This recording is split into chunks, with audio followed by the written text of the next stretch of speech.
Hey everybody, welcome to another video. This one's a little bit spontaneous, but I had a really exciting first with Nala the other day and wanted to share it with you all. If you're new here, welcome. To the 5 people who have watched my other videos, welcome back, glad to have you. I'm Katie, I'm sharing the story of owning and retraining my first horse as an adult. Nala's my 9-year-old appendix quarter horse who came to me with a lot of anxiety and dangerous coping mechanisms. And for the last 2 years, I've been retraining her from the ground up so that she can comfortably exist in the world and in her own skin. If you've seen the thumbnail or title for this video, you already know what's going to happen, so no point in trying to hide it. I rode Nala completely bridleless the other day. This was a huge first for me and her, and while it wasn't perfect, it was a good test of all our progress and all of the dedicated training I've been doing with her for the last 9 months specifically. Honestly, this whole ride was spontaneous. I originally wasn't even planning on going to the barn, and I definitely wasn't banking on riding bridleless. It started out as an, oh, I want to try out my new neck rope, and turned into, wow, she feels really good today. Do I still have steering if I tie my reins up? Which turned into, you know what? Let's just see what happens. And it totally exceeded my expectations. I decided to make myself a neck rope to use on Nala because I've been wanting one for a while, but couldn't find one for sale that I liked the look of, and I don't actually own just a single stirrup leather.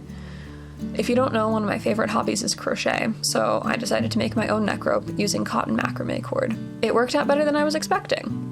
And by that, I mean it wasn't a total disaster, which is exciting. If anyone's interested in a tutorial on how to make your own neck rope for your horse, let me know in the comments and I'll make a quick video about how I made mine, because it's literally so easy to do. It took me, I don't know, maybe 2 hours? If you saw my last video, you'll have seen that we were really struggling at the trot, and that I was having a hard time figuring out how to keep Nala from bracing and popping her shoulder out on circles. I really wasn't riding my best in that video, and I took a couple rides to reevaluate if what I was doing was the most effective way I could be riding. Nala also had a massage, and I got some gentle exercises that I can do to help release tension in her neck and shoulders. And as you can see, those 2 things combined have made a huge difference in the quality of our rides. I was absolutely thrilled with how she warmed up, and ultimately decided to tie my reins up and see how she steered using the neck rope. We've spent months working on steering just from seat and leg. Like, we've been working on it since last September. And sometimes I'll even do my entire cool down without my reins, so that's not new to her. I really wasn't going to do this unless I felt like Nala was prepared for it, to the point where I was looking for a reason not to take her bridle off. But she warmed up perfectly, and she did well when I tied my reins up, so then, time for the moment of truth.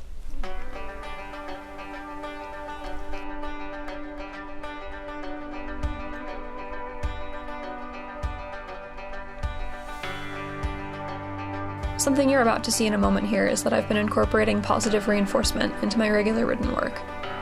I really started it when I introduced carrying a flag about a month ago, and I found that it's had a huge impact on our regular riding, not just special things like tricks or flags.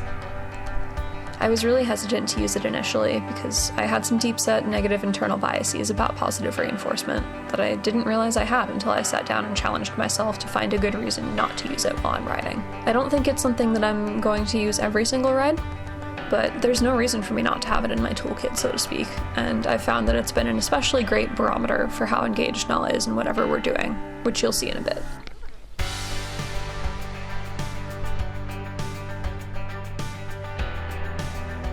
Right out of the gate, she steered great and was really responsive to everything I was asking her.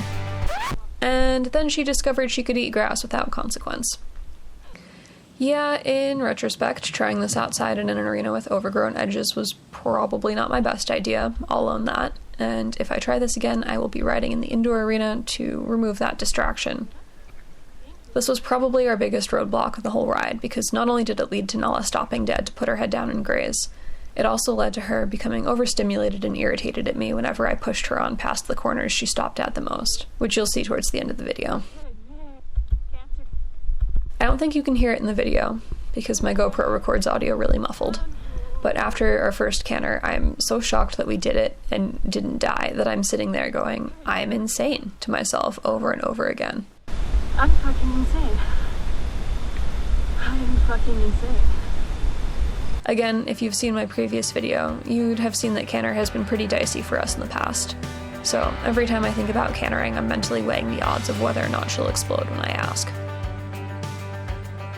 Honestly, I am so proud of how well Nala did with something new like this. As far as I know, she's never been ridden without a bridle or a halter on, and I've never ridden a horse completely bridleless before. And because the road with Nala has been so bumpy, I've been kind of terrified, actually, to try new things and go outside our comfort zone. Because with her, it always feels like I'm one mistake away from causing some huge regression in our progress. Which, to be clear, isn't actually the case. I've just been scared and a little unsure about what the way forward looks like, because usually it's just me. I've decided to change that this summer, though, and approach everything with an attitude of I need to just do it. Because the reality is that I'm holding the both of us back by being afraid to take that next step in our progress. Towards the end, the rougher parts of our ride definitely started to show. Like I said earlier, I think the grass wound up being too big of a distraction, and she was getting anxious about not being able to eat, as well as frustrated at me for running a little louder than I normally would to push her past the grassy spots. Eventually we reached a point where she was no longer interested in the food I was offering her, which you can see here, and that's when I decided it was time to call it quits, because that tells me that she's tapped out and can't focus anymore. Thank you all for watching. If you want to come along with us on Nala's journey, don't forget to subscribe before you go. I would love to have you with us for the ride. See you all in the next video. Bye.